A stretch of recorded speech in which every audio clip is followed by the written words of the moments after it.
This is Ember. She's the main character of the Pixar film Elemental. And this is my friend Albie. And thanks to Elemental, I think I understand who he is now more than ever. He's not a Pixar character, but he certainly is a character. I mean, I was running around pretending to be Ariel, the Little Mermaid, when I was a kid. Albie and Ember actually share something in common, but we'll get to that in just a bit. For now, I want to talk about Elemental, the 27th Pixar film. Pixar has always been regarded as a studio worth watching, but in recent years people have believed the once groundbreaking studio has started to tread water. Turning Red was a strangely polarizing film for some, and Lightyear was a total dud at the box office. Of course, the pandemic didn't help because Disney decided to put Pixar's slate of films on Disney Plus, their streaming service, rather than in theaters once the industry began bouncing back. For me, I've always loved these films. Even my least favorite Pixar films are still ones I watch over and over again. And the best Pixar films tend to be the ones with personal connections, connecting the audience to the characters, to the people behind the scenes. I think Elemental is one of those films for me. It isn't my story, but it's many people's story, and it helped me to understand those around me on a deeper level. So my name's Josh Taylor, this is Modern Mouse, and today we're talking about Pixar's Elemental and the pressures of being a first-generation kid. Tell him what you told me about your dad and letting him down? No, that's personal. It really got to me. He might feel it too. Her dad will be Nope. super disappointed in her. First and foremost, Elemental is a beautiful looking film. Like Disney's Zootopia, it's an imaginary world centered around different species, or elements, and their lives in a big city together. The puns are everywhere, the colors are vivid, and the musical score by Thomas Newman, who also worked on Finding Nemo and WALL-E, really shines here. The look of these characters, specifically Ember and the rest of the fire people, is unique for Pixar, and it stands out as something that makes Elemental special. The ways in which this story uses fire, water, earth, and wind are all brilliant, and deliver plenty of comedic moments, and moments that'll make you say, wow, I would have never thought of that. When I first saw advertisements for Elemental, I got the impression that this was like West Side Story. Different races of people who don't mingle until true love brings them together. I thought that this was going to be Pixar's first shot at a full-length romantic comedy with a B-plot about race relations in the background, but I'm happy to say that I was very wrong. I mean, that probably still would have been a good story, but Elemental is a movie about first-generation kids, or the children of immigrants. And it's about the pressures that they feel of respecting the sacrifices that their family made and the traditions of the old world while desiring to be part of the one that they're in, the world that they've always known. The first act sets this up fantastically, with Ember's parents becoming some of the first fire immigrants of Element City, and they open a shop called The Fireplace, fitting as it becomes the central location in town where new fire people gather and feel welcome.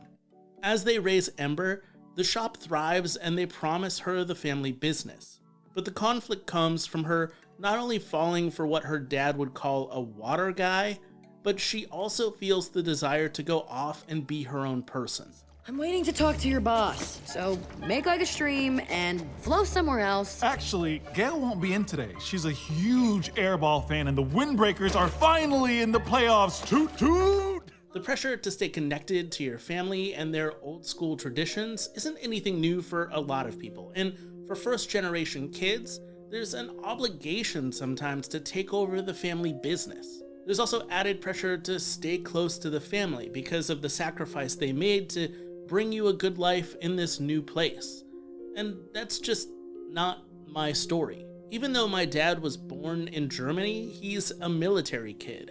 He didn't spend any of his formative years there and never learned about the culture or language. I'm basically so many generations into being an American that I don't know any other way, but luckily I have some friends who do understand. My friend Albie is a first-generation American with parents from south of the border, so I thought I would sit down and talk to him about his experience. Because there's a lot of expectations that your parents have because of where they grew up and now where they live.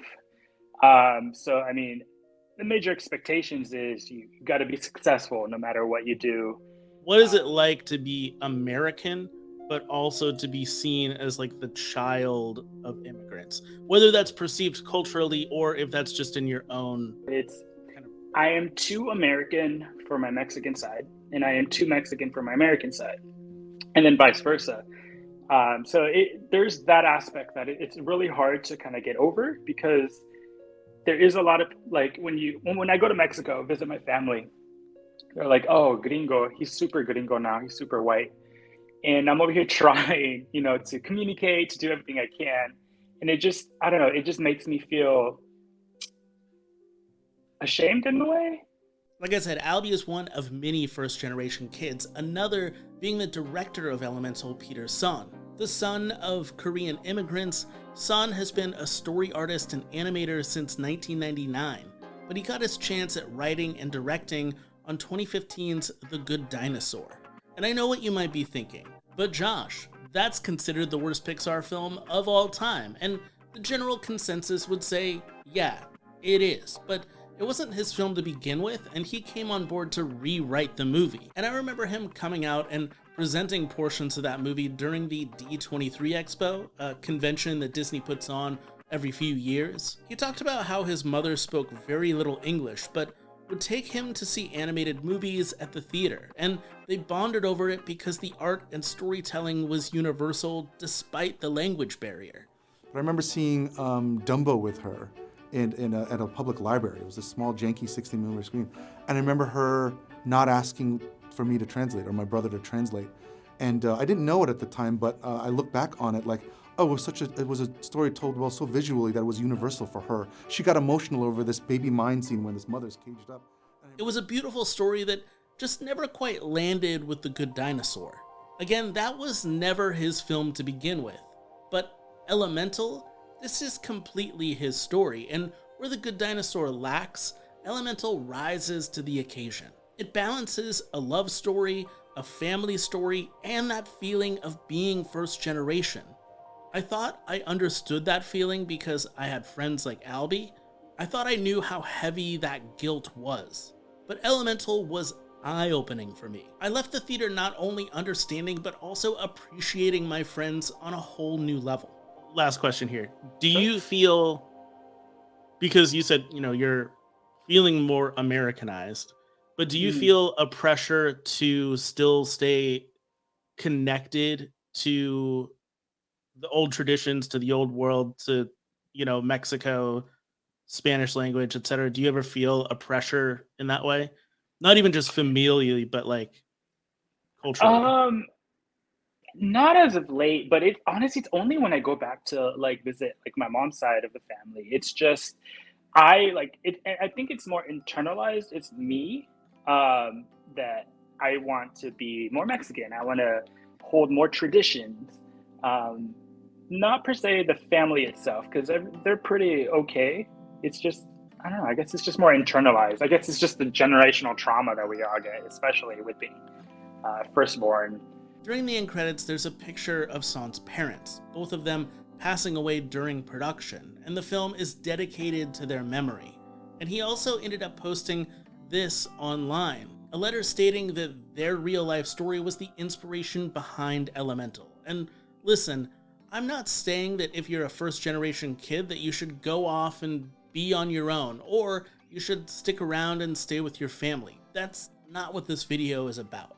And who am I to tell a first-generation kid an experience that I have no idea about what to do or think? What I can say is that Peter Sohn and his story inspired me. They allowed me to appreciate and understand the people within my own circle. Elemental is a story worth revisiting again and again to better understand immigrants, their children, and the world that we all share together. Thanks for watching. Keep moving forward. Really quickly, while I'm finishing up editing here, I just wanted to say thanks to Albie for sharing his story, and thanks to the people on Patreon for helping produce all of these videos. If you'd like to be a patron, I do extra videos and extra podcasts every week. The videos are fun. It's a dive into Pixar and Disney shorts. We go ahead and watch along with them, and I give a bunch of different thoughts on them. So check it out if you'd like to. I would really appreciate that. And in the meantime, thanks for watching. Bye, everybody.